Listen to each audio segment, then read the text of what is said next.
दुर्भाग्य इस देश की मीडिया का, दुर्भाग्य इस देश के कलाकारों का या अभिनेताओं का, जो किसान के साथ जिसकी खाते हैं, जिसकी कमाई खाते हैं, उसके साथ खड़े नहीं हो सकते। अगर उसको गरीब हमेशा देखना चाहते हो तो खा लेना अपने ईंट के महल, खा लेना अपने कागज, रोटी नहीं मिलेगी। सर छोटू राम ने एक बार कहा था कि खाने के दाने छोड़ के और सब का फूंक दो, ये काम करवाना चाहते हैं क्या? ये जनता ने सरकार को बनाया है तो अपनी नाक की बात तो वही नहीं आनी चाहिए। जब वो वोट मांगने के लिए हमारे पैरों में गिर सकते हैं तो नाक की बात तो वहाँ रहती नहीं कि भाई हमारी नाक कट जाएगी या नाक झुक जाएगी, वो बात तो है नहीं। सीधी सी बात ये है कि अगर आपको लगता है कि हम गलत हैं तो हमें यहाँ पे जब वोट मांगने के लिए आप जमावड़ा जमा कर सकते हो तो हमें यहाँ आके समझाओ कि भाई आप ये गलत कर रहे हो। घर बैठ के या सीधा कानून थोप पे मतलब हमारे ऊपर कानून थोप के कि भाई ये तुम्हारे भले के लिए है, ऐसे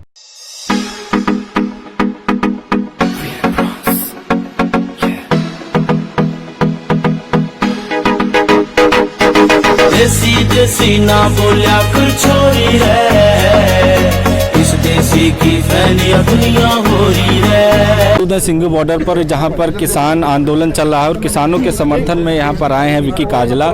जो लोग म्यूजिक पसंद करते हैं, हरियाणा से जुड़े हैं, पंजाब से जुड़े हैं, वो इस नाम को बखूबी जानते हैं। मैं इनसे पूछूंगा कि आखिर ऐसा क्या इनके मन में चल रहा है या दिमाग में चल रहा है जो यहाँ पर किसानों के आंदोलन में उनको समर्थन करने आए हैं। सबसे पहले आपसे सवाल है, आखिर आपको क्यों लगा कि यहाँ पर आना चाहिए? मैं देखो टीकरी बॉर्डर के पास मेरा गांव है, 16 गांव से मैं बिलोंग करता हूं और वहां के जो आंदोलनकारी हैं, वहाँ की हमारे जैसे गाँव के वाले जितने भी हमारे बड़े बुजुर्ग हैं वो सारे सेवा कर रहे हैं, उन्हीं के साथ लगे वहाँ पे भी मैं सेवा कर देता हूँ और जितना मेरे से बन पड़ता है उतना ही मैं कर पाता हूँ। ज़्यादा बड़ी मेरी औकात नहीं है और भाई से इंस्पायर होकर हमने गाना किया है तो इनको ये लगा कि वहाँ का माहौल भी हम देख लें एक बार, सिंघू बॉर्डर का भी, क्योंकि टीकरी बॉर्डर तो हम रहते ही हैं, कि यहाँ के माहौल में कुछ फ़र्क है या सेम है या जो काफ़ी सारी अफवाहें हैं जो हमारे कानों में आ रही कि आंदोलनकारी वो हो चुके, खालिस्तानी हो चुके हैं। लेकिन यहाँ आके देखा ना, अब पता चल रहा है। तो जितने भी ये बंदे हैं जो गलत धारणाएं फैला रहे हैं उनको सीधा से मैं यही कहना चाहूँगा कि आप यहाँ आओ और फिर मुझे बताओ कि यहाँ क्या चल रहा है। 5 बार बातचीत हो चुकी है सरकार से, 9 तारीख फिर दिया गया है। आपको क्या लगता है कि कुछ सरकार की तरफ से हल निकलेगा? कहीं ना कहीं जो इतना बड़ा आंदोलन एक पंजाब और हरियाणा से खड़ा किया गया है, अब तक शायद 20, 25, 30 सालों में नहीं देखा होगा और ज़्यादा की बात करें हम, अब वो कहीं ना कहीं सरकार के नाक की बात आ गई है। तो आपको लगता है कि सरकार की तरफ से कुछ ऐसा होगा जो आप लोगों के हक में या पूरे देश के जो किसान हैं उनके हक में आएगा? सबसे पहले तो मैं यही कहना चाहूँगा कि अगर जनता ने सरकार को बनाया है तो अपनी नाक की बात तो वही नहीं आनी चाहिए। जब वो वोट मांगने के लिए हमारे पैरों में गिर सकते हैं तो नाक की बात तो वहाँ रहती नहीं कि भाई हमारी नाक कट जाएगी या नाक झुक जाएगी, वो बात तो है नहीं। सीधी सी बात ये है कि अगर आपको लगता है कि हम गलत हैं तो हमें यहाँ पे जब वोट मांगने के लिए आप जमावड़ा जमा कर सकते हो तो हमें यहाँ आके समझाओ कि भाई आप ये गलत कर रहे हो। घर बैठ के या सीधा कानून थोप पे मतलब हमारे ऊपर कानून थोप के कि भाई ये तुम्हारे भले के लिए है, ऐसे कैसे हो सकता है? कुछ हैं जो सरकारी पत्रकार हैं या सरकार के कुछ लोग जो उनके चाहने वाले हैं, वो इस प्रोटेस्ट को, इस आंदोलन को बदनाम करने की कोशिश करते हैं। कभी खालिस्तानी बताते हैं, कभी कहते हैं यहाँ पे जो महिलाएं हैं वो 100 रुपये में आई हैं। अभी आपने देखा और ट्विटर पे दिलजीत और कंगना रनौत के बीच ट्विटर पे एक जंग छिड़ी थी। इसको लेकर आप क्या कहेंगे जो पूरा एक प्रोपेगेंडा बनाया जा रहा है? उसको लेकर मैं यही कहना चाहूँगा कि दिलजीत पाजी को मैंने देखा कि वो यहाँ आए, यहाँ आके उन्होंने ऑब्जर्व किया कि यहाँ चल क्या रहा है। कंगना रनौत यहाँ पे कब आई? मेरे ख्याल में नहीं आई है ना। तो घर बैठ के तो मैं भी बात बना दूंगा कि ये चल रहा है वो चल रहा है। यहाँ आके बोलो ना, यहाँ आके देखो और देखो क्या मुझे दिखा दो एक बार कि देखो भाई ये 100 रुपये लेके ये बैठी है। भाई साहब सीधी सी सरकार के फेंके हुए बिस्कुट खाने वाला शेर होता है या क्या होता है आप ये समझिए। दिलजीत भाई ने सरकार के फेंके हुए बिस्कुट नहीं खाए, सरकार से कुछ नहीं चाहा है। कंगना सबको पता है सरकार की वाहवाही इसलिए करती है क्योंकि उसे कुछ चाहिए।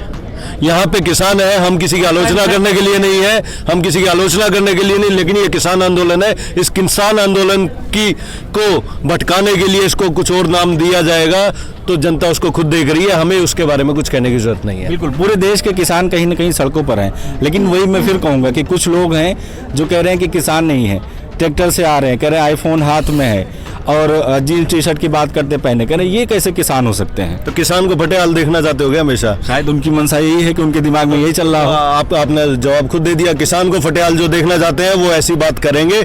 हम किसान हैं, मेहनत कश हैं, मेहनत से रोटी कमाते हैं, दूसरों को खिलाने की हिम्मत रखते हैं। ये सारा जमावड़ा आप देख रहे हो।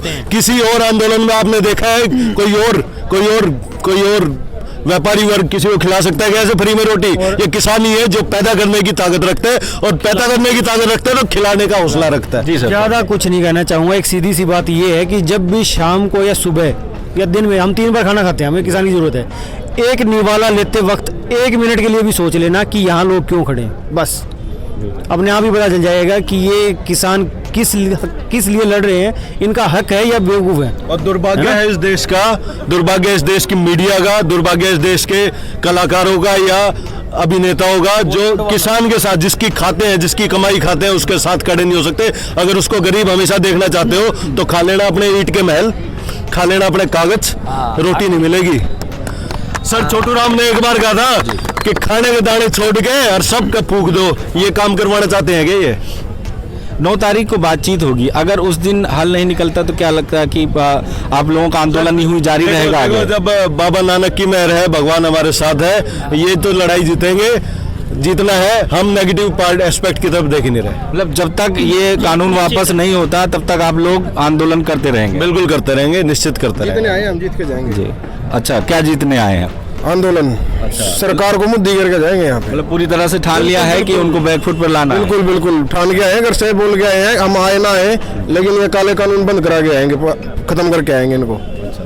तो यहाँ पर जिस तरीके से पूरे देश के जो अलग अलग किसान हैं वो यहाँ पर प्रदर्शन कर रहे हैं। यहाँ पर ख़ासतौर पर पंजाब और हरियाणा किसान हैं, लेकिन जो भी किसान हैं वो अपने अपने जगहों पर प्रदर्शन कर रहे हैं। कुछ लोग यहाँ पर पहुँचने की कोशिश कर रहे हैं, लेकिन बॉर्डर पर यहाँ पर रोक दिया जाता है, उन्हें वापस कर दिया जाता है। हमने यहाँ पर कुछ लोगों से बात की है। सीधी से इन लोगों की बात है जो MSP की बात है और जो 3 नए कानून है कृषि को, उनमें संशोधन करने की बात है। सरकार को इस पर ध्यान देना चाहिए, चूंकि ये अन्नदाता हैं, यही हमें खिलाते हैं, और आज ये परेशान है या आंदोलन कर रहे हैं, इसका मतलब ज़रूर इन पर कोई जख्म लगा है, ज़रूर ये परेशानी में है।